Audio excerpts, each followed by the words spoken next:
Assalamualaikum saudara langit. Terima kasih sudah datang dan mengetuk pintu video ini. Terima kasih sudah menyisihkan waktu, meskipun mungkin sedang sibuk, sedang letih, atau sedang bingung mencari arah hidup. Waktu kalian tidak jatuh sia-sia. Langkah kalian sampai ke sini bukan tanpa sebab. Setiap perjalanan spiritual selalu diatur oleh sesuatu yang lebih halus daripada rencana manusia. Dan hari ini, jika kalian berada di sini, itu tanda bahwa hatimu sedang dipanggil oleh cahaya yang sudah lama menunggu diterima. Sebelum kita masuk ke inti, izinkan aku menyampaikan sesuatu yang jujur dari hati. Tidak ada satupun orang yang tiba di video bertema hati, syahalat, dan kedekatan dengan Allah secara kebetulan. Ada yang datang karena sedang kehilangan arah. Ada yang datang karena ingin memperbaiki diri. Ada juga yang datang karena merasa syahalatnya kosong, hambar, dan tidak lagi menenangkan. Dan ada yang datang karena merasa telah jauh dari Allah, namun tidak tahu bagaimana caranya kembali. Apapun alasan kalian, satu hal pasti, video ini menemukan kalian karena jiwa kalian sedang butuh disentuh. Ada sesuatu dalam dirimu yang ingin diterangi, dan perjalanan itu dimulai sekarang. Kalau hatimu siap menerima energi positif, kalian boleh ketik angka 77 di kolom komentar sebagai bentuk kesiapan batin. Angka itu bukan ritual, itu hanya simbol kecil bahwa kalian ingin membuka satu pintu kebaikan dalam dirimu sendiri. Sebuah tanda bahwa hatimu tidak sedang tertutup. Saudara langit, hari ini kita masuk ke pembahasan yang sangat dalam. Kita akan membahas bagaimana menghadirkan Allah dalam syahalat dengan cara yang mampu menggetarkan hati. Bukan hanya sekadar berdiri, ruku, sujud, lalu selesai. Bukan syahalat yang dilakukan karena kewajiban, tetapi syahalat yang mampu membelah gelap hatimu menjadi cahaya terang dalam sekejap. Judul ini bukan sekadar judul, ini adalah pengalaman banyak orang. Ada orang yang hidupnya berubah hanya karena syahalat sekali dengan kesadaran penuh. Ada yang menangis tanpa tahu kenapa. Ada yang tiba-tiba merasa dibersihkan dari beban. Ada yang merasa seolah Allah sedang memeluknya. Kalian mungkin pernah mendengar cerita seperti itu, dan mungkin kalian bertanya dalam hati, apakah aku bisa merasakan itu? Jawabannya adalah bisa. Bahkan mungkin malam ini. Tetapi sebelum kita masuk ke 6 cara menghadirkan Allah dalam syahalat, kita harus memahami satu kenyataan penting. Kenyataan yang jarang disampaikan namun menjadi akar dari semua masalah syahalat. Banyak orang syahalat tanpa kehadiran hati. Banyak yang mengucapkan takbir, tetapi hati mereka berada di tempat lain. Ada yang fisiknya bergerak, tetapi jiwanya tertinggal. Ada yang membaca ayat, tetapi pikiran masih memikirkan dunia. Mereka melakukan gerakan, tetapi tidak pernah merasa hadir di hadapan Allah. Dan ketika syahalat selesai, mereka merasa tidak mendapatkan apa-apa. Tidak dapat ketenangan, tidak dapat cahaya, tidak dapat kedekatan. Yang tersisa hanya rasa hampa. Dan jika syahalat hampa, hidup ikut hampa. Jika syahalat kosong, hari-hari terasa berat. Jika syahalat tidak memberi rasa, manusia akan kehilangan arah dan kekuatan dalam menghadapi kehidupan yang keras. Di titik inilah banyak orang akhirnya merasa jauh dari Allah. Lalu apa solusinya? Bagaimana menghadirkan Allah dalam syahalat agar syahalatmu menjadi hidup? Bagaimana membuat syahalatmu menjadi tempat pulang, bukan sekadar rutinitas? Bagaimana membuat syahalat menjadi ruang penyembuhan, bukan sekadar kewajiban? Itulah yang akan kita bahas hari ini. Namun sebelum itu, ada satu kesadaran yang perlu kalian tanamkan. Syahalat bukan hanya gerakan. Syahalat adalah percakapan. Syahalat adalah hubungan. Syahalat adalah ruang paling suci di mana seorang hamba bisa merasakan ketenangan yang tidak bisa diberikan oleh siapapun. Ketika seseorang menghadirkan Allah dalam syahalatnya, hidupnya berubah secara perlahan. Bukan karena dunia menjadi lebih mudah, tetapi karena hatinya menjadi lebih terang. Saudara langit, bagian pertama ini adalah fondasi dari semuanya. Fondasi yang menentukan apakah 6 cara nanti akan bekerja atau tidak. Karena sebelum mempelajari cara menghadirkan Allah, kita harus memahami dulu alasan mengapa banyak orang gagal menghadirkannya. Mari kita masuk ke akar masalahnya. Banyak orang tidak merasakan Allah dalam syahalat karena mereka masuk ke syahalat dengan hati yang penuh dunia, pikiran penuh urusan, dada penuh beban, perasaan penuh gundah, Lalu mereka langsung takbir tanpa mempersiapkan hati. Akibatnya, syalat hanya menjadi rutinitas fisik. Tidak ada yang masuk ke hati. Tidak ada rasa. Tidak ada kesadaran. Tidak ada getaran. Padahal sebelum menghadap Allah, hati perlu disiapkan. Sama seperti ketika kita ingin menghadap seseorang yang kita hormati. Kita merapikan diri. Kita menenangkan pikiran. Kita menata ucapan. Kita menjaga sikap. Menghadap Allah seharusnya jauh lebih dalam daripada itu. Disinilah cara pertama menghadirkan Allah dalam syalat dimulai. Namun cara pertama dan kedua akan kita bahas di bagian selanjutnya. Karena untuk bagian pertama ini, kita fokus pada pintu masuknya dulu. Pintu ini terasa sederhana, namun justru menentukan arah perjalanan spiritual seseorang. Bagian pertama ini ingin menguatkan satu hal. Syalat bukan sekadar kewajiban. Syalat adalah ruang penyembuhan. Dan tidak ada yang kebetulan jika kalian sampai pada konten ini. Ini adalah panggilan untuk memperbaiki diri secara halus. Panggilan untuk kembali pulang. Panggilan untuk membuka hati yang mungkin sudah lama tertanam dalam gelap. Atau mungkin kalian sudah rajin syalat, tetapi belum merasakan cahaya yang dijanjikan. Saudara langit, kalian perlu tahu bahwa tidak ada satupun syalat yang sia-sia jika hati kalian hadir. Tidak peduli seberapa banyak kesalahan kalian. Tidak peduli seberapa gelap masa lalu kalian. Tidak peduli seberapa berat beban hidup kalian. Ketika kalian mulai menghadirkan Allah dalam syalat, akan ada perubahan besar yang datang dari dalam diri kalian. Banyak orang mengira perubahan terbesar datang dari luar. Padahal perubahan paling besar datang dari dalam hati yang tersentuh oleh syalat. Hati yang tersentuh oleh syalat akan memandang kehidupan dengan cara berbeda. Hati yang tersentuh oleh syalat akan lebih sabar, lebih tenang, lebih kuat, dan lebih cepat menerima cahaya Allah. Inilah alasan mengapa video ini penting. Karena kita tidak sedang membicarakan teori. Kita sedang membicarakan pengalaman batin. Pengalaman yang bisa dirasakan siapa saja. Tidak peduli usia, tidak peduli status, tidak peduli seberapa sering kalian terjatuh. Yang penting adalah apakah kalian mau membuka hati sekarang. Jika ya, maka perjalanan kita baru saja dimulai. Dan perjalanan ini akan mengalir sampai bagian kedua dan ketiga. Bagian 2 akan masuk pada cara pertama dan kedua menghadirkan Allah. Sementara bagian 3 akan membawa kalian ke inti rasa dalam syalat yang mampu membuat hati benar-benar luluh. Jadi tetap bersama Ilmu Langit. Karena jalan menuju Allah adalah perjalanan paling indah yang pernah ditempuh manusia. Kita lanjutkan di bagian kedua. Semoga cahaya mulai menyentuh hatimu. Membuka pintu cahaya. Cara pertama dan kedua menghadirkan Allah dalam syalat saudara langit. Selamat datang di perjalanan bagian kedua. Jika kalian sudah sampai di sini, itu berarti hati kalian benar-benar ingin berubah. Hati kalian sedang mencari sesuatu yang lebih dalam daripada rutinitas. Kalian ingin syalat yang hidup. Kalian ingin syalat yang bisa menyembuhkan jiwa. Kalian ingin merasakan Allah sedekat napas sendiri. Dan keyakinan itu cukup untuk membuat cahaya turun perlahan dalam hidup kalian. Terima kasih karena masih bertahan. Terima kasih karena tidak berpaling ke konten lain. Terima kasih karena memilih untuk memperbaiki diri di antara begitu banyak pilihan di dunia digital. Waktu kalian tidak jatuh sia-sia. Ketika seseorang terus mencari Allah, pintu-pintu kebaikan biasanya terbuka semakin lebar. Dan sekarang, kita akan masuk ke inti dari perjalanan ini. Di bagian 1, kita sudah membuka fondasi. Fondasi bahwa syalat bukan sekadar gerakan, bahwa banyak orang tidak merasakan Allah karena hati belum disiapkan. Dan bahwa kalian yang sampai di video ini sedang dipanggil menuju versi diri yang lebih tenang dan bercahaya. Sekarang kita masuk pada cara pertama dan kedua menghadirkan Allah.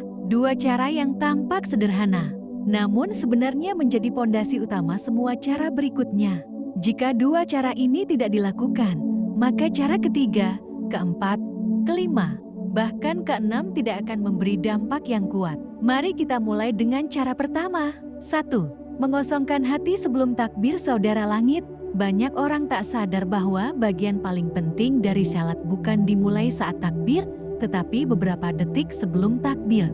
Di menit-menit sebelum seseorang mengangkat tangan, Disitulah inti syalat sesungguhnya dimulai. Namun sayangnya, mayoritas melupakan titik ini. Banyak orang masuk ke syalat dalam keadaan pikirannya berlari. Ada yang memikirkan pekerjaan, ada yang memikirkan masalah hidup, ada yang memikirkan konflik rumah tangga, ada yang memikirkan masa depan, ada yang memikirkan orang lain, dan ada yang memikirkan hal-hal yang bahkan tidak penting sama sekali. Ketika hati penuh dengan ributnya dunia, bagaimana mungkin seseorang merasakan kehadiran Allah? Bagaimana mungkin seseorang bisa fokus ketika pikirannya seperti pasar yang ramai? Bagaimana mungkin seseorang bisa menemukan ketenangan ketika dadanya masih bergejolak? Karena itu, langkah pertama menghadirkan Allah adalah mengosongkan hati beberapa detik sebelum takbir. Tidak perlu berlebihan. Cukup berhenti sejenak. Diam sesaat. Rasakan tubuhmu. Rasakan dadamu. Rasakan hatimu. Biarkan dunia berhenti sejenak. Tidak perlu memaksakan apapun. Perlahan, situasi hati akan berubah. Bukan karena kita memaksa, tetapi karena hati manusia secara alami merindukan ketenangan. Dan ketika seseorang mengajak hatinya berhenti sejenak, itu seperti memanggil cahaya untuk turun. Di detik itu, seseorang tidak hanya bersiap untuk syalat, tetapi benar-benar sedang membuka ruang bagi Allah untuk masuk ke dalam dirinya. Saudara langit, tahukah kalian mengapa banyak orang menangis dalam syalat? Bukan karena bacaannya panjang, bukan karena ayatnya berat, tetapi karena mereka membuka hati beberapa detik sebelum takbir. Ketika hati terbuka, ayat apapun bisa menggetarkan. Ketika hati kosong, setiap takbir terasa seperti panggilan dari langit. Ketika hati hening, syalat menjadi sangat hidup. Jika seseorang lupa mengosongkan hati, biasanya syalat menjadi tergesa-gesa. Tidak ada rasa, tidak ada getaran. Namun, ketika seseorang memulai syalat dengan hati yang kosong, syalat itu berubah menjadi pengalaman batin yang berbeda. Bahkan jika gerakannya sama, rasanya tidak sama. Itulah cara pertama. Sepertinya sederhana. Namun bagi banyak orang, inilah titik paling menentukan. Hanya dengan membuka lapisan hati sebelum takbir, seseorang bisa merasakan kehadiran Allah jauh lebih kuat daripada sebelumnya. Dan setelah hati mulai kosong, barulah cara kedua dapat bekerja dengan sempurna. 2. Menghadirkan kesadaran bahwa dirimu sedang berdiri di hadapan Allah Saudara Langit. Ini adalah cara yang paling sering diucapkan, namun paling jarang benar-benar dipahami. Banyak orang tahu bahwa syalat adalah menghadap Allah, tetapi tidak semua merasakan apa artinya berdiri di hadapan Pencipta semesta. Tidak semua merasakan keagungan itu, karena jika seseorang benar-benar menyadarinya, tubuhnya akan merinding, dadanya akan menghangat, pikirannya akan berlutut, dan hatinya akan perlahan menjadi lunak. Ketika seseorang berdiri untuk syalat, sesungguhnya ia sedang berdiri di hadapan Zat yang melihat seluruh bagian dirinya. Allah tahu hatinya, Allah tahu rahasianya, Allah tahu apa yang dirahasiakannya dari dunia, Allah tahu apa yang ia pendam sendirian, Allah tahu luka-luka yang tidak pernah diceritakan kepada siapapun, Allah tahu kecemasan yang tidak pernah ia ucapkan, Allah tahu ketakutan, harapan, dan bisikan hatinya yang terdalam. Ada orang yang syalat sambil merasa dirinya tidak layak. Ada yang merasa sudah terlalu banyak dosa. Ada yang merasa sudah terbiasa jauh. Ada yang merasa tidak pantas mendekat. Namun begitulah kasih Allah ketika seorang hamba kembali. Meskipun dalam keadaan lemah, Allah tetap menyambutnya. Karena itu, ketika mengangkat tangan dan mengucapkan takbir, sadari bahwa dirimu sedang berdiri di hadapan Allah yang Maha Melihat. Bukan sekadar menghadap kiblat, bukan sekadar menghadap tembok, bukan sekadar berdiri di ruangan yang sama setiap hari, tetapi berdiri di hadapan Sang Pencipta yang memegang seluruh hidupmu. Sadari bahwa Dialah satu-satunya tempat pulang, satu-satunya tempat berlindung, satu-satunya tempat mengadu. Ketika kesadaran ini hadir, takbir menjadi terasa berbeda. Takbir bukan lagi ucapan yang keluar dari bibir. Takbir menjadi pernyataan bahwa dunia mengecil dan hanya Allah yang membesar dalam hati. Ketika seseorang sadar sedang berdiri di hadapan Allah, gerakannya berubah. Rukunya menjadi lebih tenang. Sujudnya menjadi lebih dalam. Bacaannya menjadi lebih bermakna. Karena seseorang yang sadar sedang berhadapan dengan yang maha besar tidak akan tergesa-gesa, tidak akan sembarangan, tidak akan membiarkan pikirannya berlari. Sebaliknya, ia ingin menikmati momen itu. Ia ingin berlama-lama dengan Tuhannya. Ia ingin larut dalam ketenangan itu. Kesadaran ini juga membuat seseorang semakin rendah hati. Sebab ketika manusia benar-benar merasakan kebesaran Allah, ia akan menyadari betapa kecilnya dirinya. Bukan kecil dalam arti rendah diri, tetapi kecil dalam arti tunduk kepada yang maha besar. Dan ketika seseorang merasakan tunduknya hati, syalatnya menjadi sangat indah. Banyak orang bertanya, mengapa syalat saya tidak memberi perubahan? Mengapa tidak menenangkan? Mengapa tidak menghilangkan galau? Mengapa tidak mengubah hati? Jawabannya seringkali sederhana, karena syalat dilakukan tanpa kesadaran. Bibir bergerak, namun hati tidak hadir. Gerakan terjadi, namun jiwa tidak ikut masuk. Cara kedua ini adalah kunci membuka rasa. Ketika rasa terbuka, seseorang bisa masuk ke syalat dengan ketenangan yang sulit dijelaskan oleh kata-kata. Hanya orang yang merasakannya yang bisa memahami. Dan disinilah perjalanan kita semakin dalam. Karena setelah seseorang mengosongkan hati dan merasakan dirinya berdiri di hadapan Allah, barulah ia siap masuk ke cara ketiga dan keempat. Dua cara yang akan kita bahas di bagian ketiga nanti. Dua cara yang mulai menyentuh inti rasa dalam setiap ayat dan setiap gerakan. Saudara langit, bagian kedua ini bukan sekadar teori. Ini adalah pengalaman yang dialami oleh banyak hamba Allah. Ada yang baru merasakan perubahan setelah bertahun-tahun syalat. Ada yang merasakan perbedaan hanya dengan mengubah cara memulai syalat. Ada yang hidupnya tenang setelah menghadirkan kesadaran bahwa dirinya benar-benar sedang berdiri di hadapan Tuhannya. Tidak peduli seberapa jauh kalian sebelumnya. Tidak peduli seberapa sering kalian melakukan kesalahan. Ketika seseorang mulai belajar menghadirkan Allah dalam syalat, efeknya sangat besar. Hatinya menjadi lembut. Suaranya menjadi lebih tenang, sikapnya berubah, cara memandang dunia berubah, dan perlahan hatinya dipenuhi cahaya. Karena itu, tetaplah bersama ilmu langit. Perjalanan ini belum selesai. Masih ada 4 cara lagi yang akan membuka pintu rasa yang lebih dalam.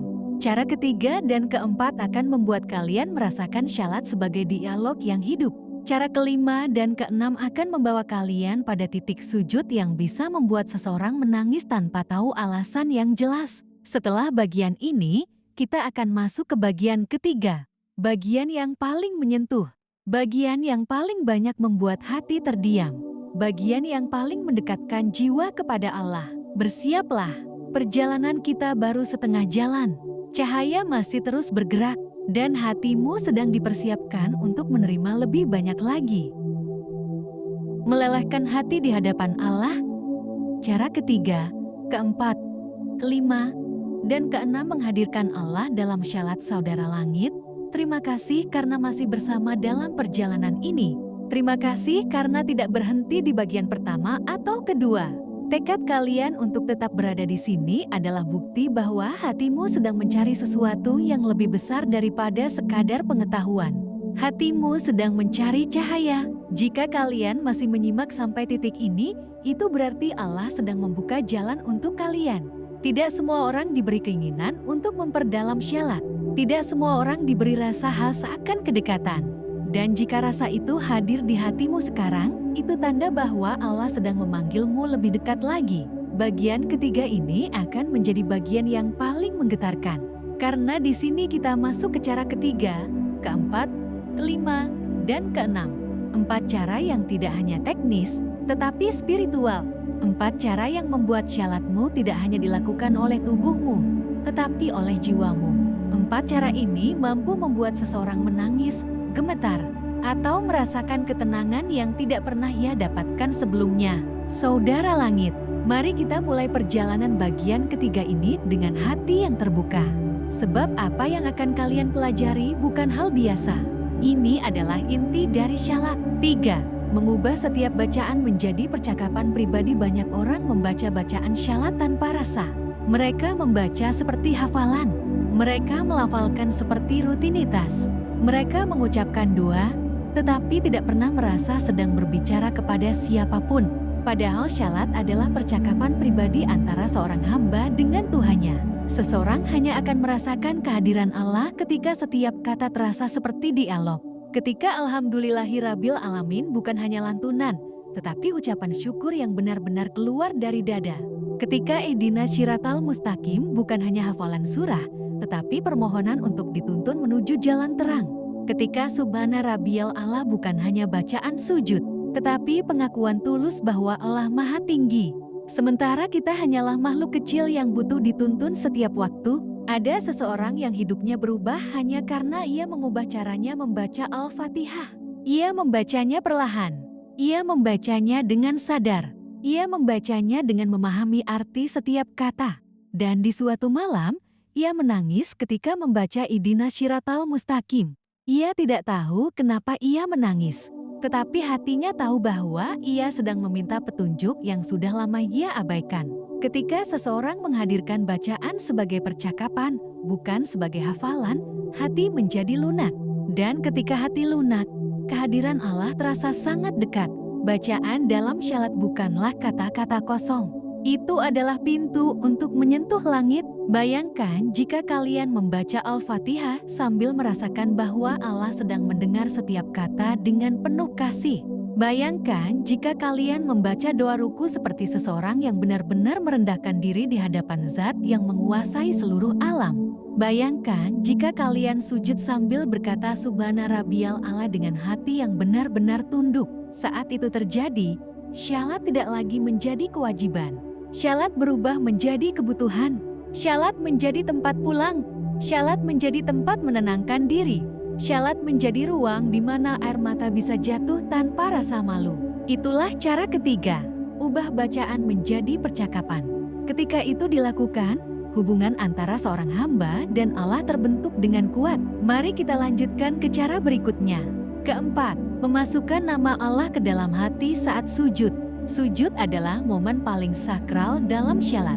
Itu adalah momen ketika manusia berada pada titik paling rendah secara fisik. Namun justru di titik paling rendah itulah seseorang bisa berada pada titik paling dekat dengan Allah. Ada rahasia besar yang banyak orang lewatkan. Rahasia itu adalah memasukkan nama Allah ke dalam hati ketika sujud. Bukan dengan suara, bukan dengan bibir, tetapi dengan rasa yang halus. Ketika dahi menyentuh lantai, bisikan dalam hati, "Ya Allah, aku kembali kepadamu. Ya Allah, aku menyerah kepadamu. Ya Allah, aku lelah mengejar dunia sendirian." Ketika hati mulai menyebut nama Allah, sujud berubah menjadi rumah. Sujud berubah menjadi tempat kita meletakkan semua beban. Di sujud, seseorang dapat mengeluarkan segala hal yang sulit ia ucapkan kepada manusia. Di sujud, seseorang dapat melepaskan apapun yang mengikat jiwanya. Ada orang yang setiap hari berdoa, tetapi tidak pernah merasa didengar. Lalu suatu malam ia sujud lama. Ia tidak mengucapkan apapun dengan bibirnya. Ia hanya berkata dalam hatinya, "Ya Allah, aku butuh Engkau." Dan malam itu, ia merasa hatinya dilapangkan. Bukan karena masalahnya selesai, tetapi karena ia merasa tidak sendirian. Sujud bukan hanya gerakan. Sujud adalah pernyataan. Pernyataan bahwa kita kecil, pernyataan bahwa kita lemah, pernyataan bahwa kita butuh Allah. Dan ketika seseorang memasukkan nama Allah ke dalam sujudnya, sujud itu menjadi titik perubahan. Seseorang yang merasakan sujud dengan hati yang dalam biasanya memiliki ketenangan yang tidak dimiliki orang lain. Wajahnya lebih lembut, suaranya lebih tenang, sikapnya lebih sabar. Sebab sujud yang benar-benar tersambung kepada Allah mampu menyembuhkan hati dengan cara yang tidak bisa dijelaskan oleh ucapan manusia. Itulah cara keempat, memasukkan nama Allah ke dalam hati saat sujud. Sekarang kita masuk ke cara kelima, cara yang membuat syalat menjadi perjalanan rasa, bukan hanya ritual. 5. Menghadirkan rasa takut dan rasa rindu secara bersamaan. Saudara langit, hubungan seorang hamba dengan Allah bukan hanya tentang ketakutan, bukan hanya tentang harapan, tetapi tentang keseimbangan antara dua rasa besar sekaligus, rasa takut dan rasa rindu. Rasa takut membuat seseorang tidak berani bermain-main dengan syalat. Rasa takut membuat seseorang sadar bahwa hidupnya ada dalam genggaman Allah. Tetapi hanya rasa takut tanpa rasa rindu akan membuat seseorang menjalani syalat dengan kaku dan tegang. Sementara rasa rindu tanpa rasa takut bisa membuat seseorang lalai. Ketika kedua rasa ini hadir bersamaan, syalat berubah menjadi pengalaman spiritual yang sangat dalam. Bayangkan seseorang berdiri untuk syalat dengan rasa takut karena tahu bahwa ia sedang menghadap Allah. Tetapi di saat yang sama, ia juga punya rasa rindu yang membuatnya ingin lebih dekat kepadanya. Takut dan rindu berjalan bersama. Dua rasa yang bertolak belakang, tetapi justru menghidupkan hati. Ada seseorang yang berkata bahwa ia baru benar-benar merasakan kehadiran Allah ketika ia merasakan kedua rasa ini sekaligus. Ia takut jika Allah membiarkannya sendirian, tetapi ia juga rindu berada dekat dengan Allah. Dua rasa ini membuatnya menangis dalam setiap sujud. Ketika rasa takut dan rindu hadir bersamaan, syalat menjadi lembut, tidak tergesa-gesa, tidak kosong, tidak dingin. Syalat menjadi perjalanan hati yang sangat jujur. Inilah cara kelima, hadirkan dua rasa itu, bukan dengan memaksa, tetapi dengan mengingat siapa diri kita dan siapa Allah. Dan sekarang kita masuk ke cara terakhir.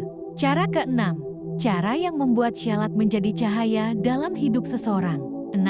Menutup syalat dengan kesadaran bahwa Allah tidak pernah meninggalkanmu. Banyak orang selesai syalat lalu kembali ke dunia dengan hati yang kosong. Mereka tidak membawa apa-apa dari syalat. Padahal syalat bukan hanya tentang apa yang dilakukan di dalamnya. Syalat juga tentang apa yang dibawa setelah salam. Cara terakhir menghadirkan Allah dalam syalat adalah menutup syalat dengan kesadaran bahwa Allah tidak pernah meninggalkanmu. Bahwa setelah engkau salam ke kanan dan ke kiri, Allah tetap bersamamu. Allah tetap melihatmu. Allah tetap menjaga langkahmu. Allah tetap berada di sisi hati yang sedang kau jaga. Ketika seseorang menutup syalat dengan kesadaran ini, hatinya menjadi ringan. Karena ia tahu bahwa ia tidak berjalan sendirian. Ia tahu bahwa Allah ada. Ia tahu bahwa Allah dekat. Ia tahu bahwa Allah mendengar doa yang ia bisikkan di sujud tadi. Banyak orang kehilangan kekuatan dalam hidup karena merasa sendirian. Tetapi seseorang yang menutup syalat dengan kesadaran bahwa Allah bersamanya memiliki ketenangan yang melekat sepanjang hari. Ia berjalan bukan dengan kekuatan dirinya, tetapi dengan cahaya yang ia bawa dari syalatnya. Inilah cara keenam, cara yang perlahan mengubah hidup seseorang. Cara yang membuat syalat tidak berhenti setelah salam, tetapi terus berlanjut di dalam hati. Saudara langit, kita sudah sampai pada akhir cara ketiga sampai keenam. 4 cara ini adalah inti dari perjalanan menghadirkan Allah dalam syalat. Jika kalian memahami dan merasakannya, syalat akan menjadi cahaya yang tidak pernah padam dalam hidup kalian. Perjalanan kita tinggal satu bagian lagi. Setelah ini, kita akan masuk pada bagian kesimpulan. Kesimpulan panjang yang akan merangkum seluruh perjalanan ini. Kesimpulan yang akan menguatkan hati kalian untuk menjadikan syalat sebagai pusat hidup. Kesimpulan yang akan menunjukkan bagaimana 6 cara ini dapat mengubah hidup kalian secara menyeluruh. Tetap bersama Ilmu Langit, karena perjalanan menuju Allah adalah perjalanan yang tidak pernah berhenti.